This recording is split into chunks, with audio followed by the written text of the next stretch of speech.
Hi, I'm E.D. Lewis and welcome back to my channel. This is E.D. Lewis Reviews. And before we get started today, I just want to ask you to please hit that subscribe button, and at the ending of the video, if you like the video, please hit like. Please hit like, even if you don't, maybe? Yeah, it's up to you.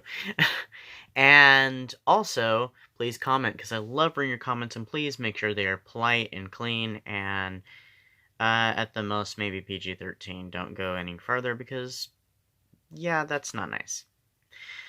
Anyway, so I hope everybody had a great leap day. That was yesterday. Today we have the first day of March, so new month. So this time we are doing, I am doing a review on Stephen King's book Bag of Bones. Again, this is not just like with the 9 Coaches Waiting, which ironically yesterday I went to a book sale, and I found a copy of it in paperback, so I own now a copy of not Bag of Bones, of 9 Coaches Waiting by Mary Stewart. So please check out that video. Anyway, Stephen King's Bag of Bones.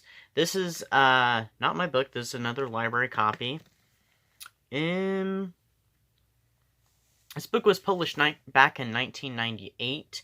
There has been one film adaptation. It's a miniseries, 2-part, starring Pierce Brosnan of James Bond fame and other things like Mamma Mia. This is another Gothic horror book, but it does have a love story to it. It does have some similarities with Rebecca, and they do, the character of Mike Noonan, who's the main character, does make references to Mrs. Danvers throughout the book, especially when he's having nightmares. But anyway, let's get to our little summary. I have my notes in front of me.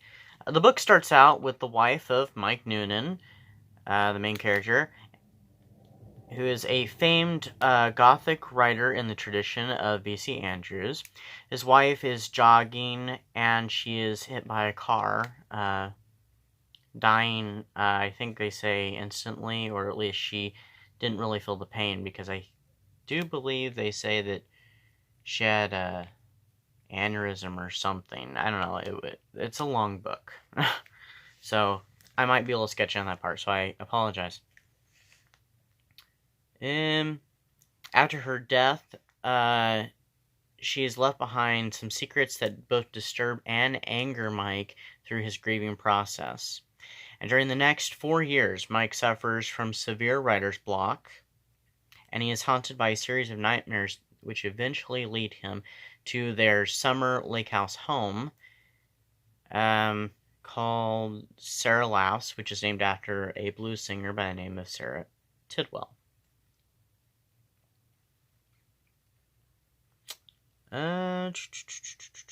Shortly after arriving at the house, Mike is haunted by both the ghost of his wife and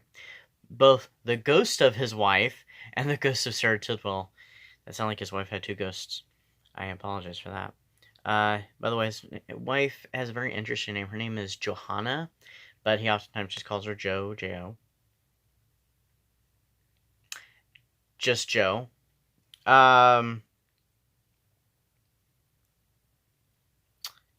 But he also meets and rescues a 3-year-old girl by the name of Kyra Devereaux. Devereaux is a different book altogether. It's a character in a different book. And her mother, Maddie. Mike is instantly attracted to Maddie and learns that he shares a psychic connection with the 3-year-old daughter. Mike becomes involved in both helping Maddie in a child custody case between her father-in-law, or, well, the way I put it on my notes is foul and evil father-in-law named Max, as well as the mystery of Sarah Tidwell. Now, you may wonder, why isn't Maddie's husband helping the father of Kyra?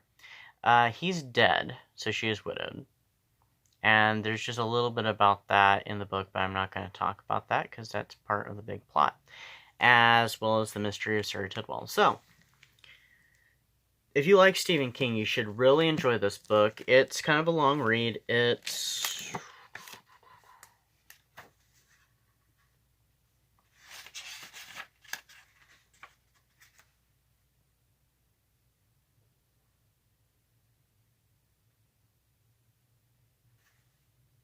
529 pages long, so it's rather a long book.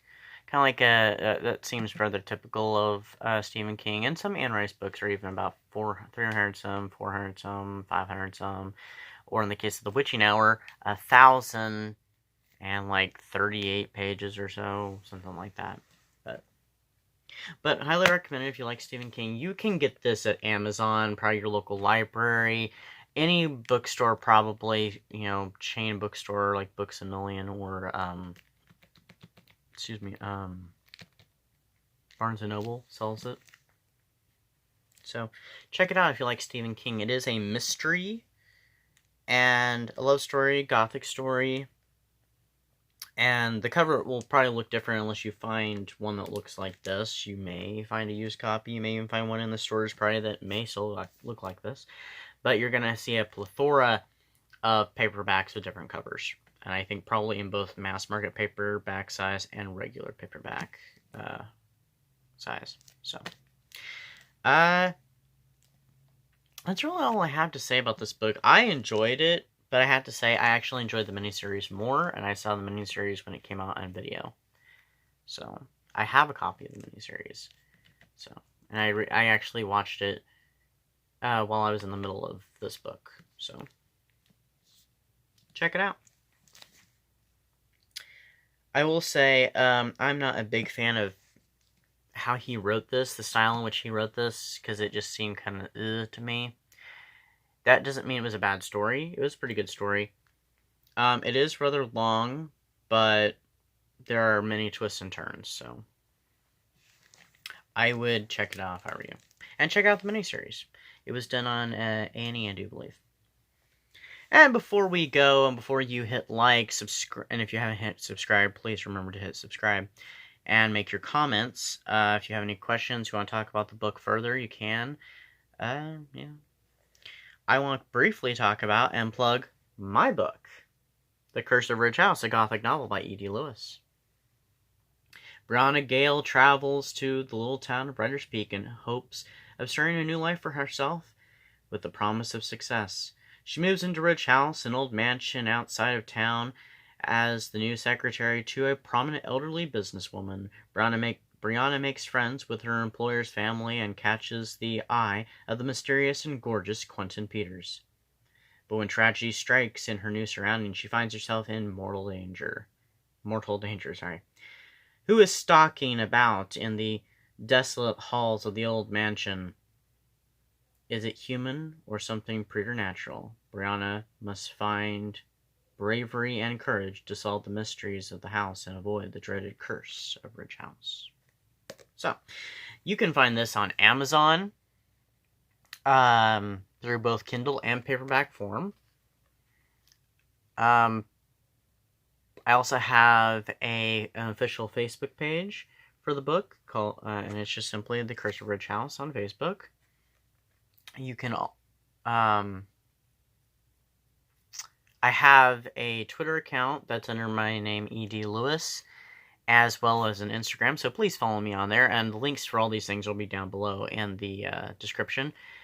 And also, I have an author page on Amazon, and a link to that will be there too. So, get your copy of The Curse of Rydge House.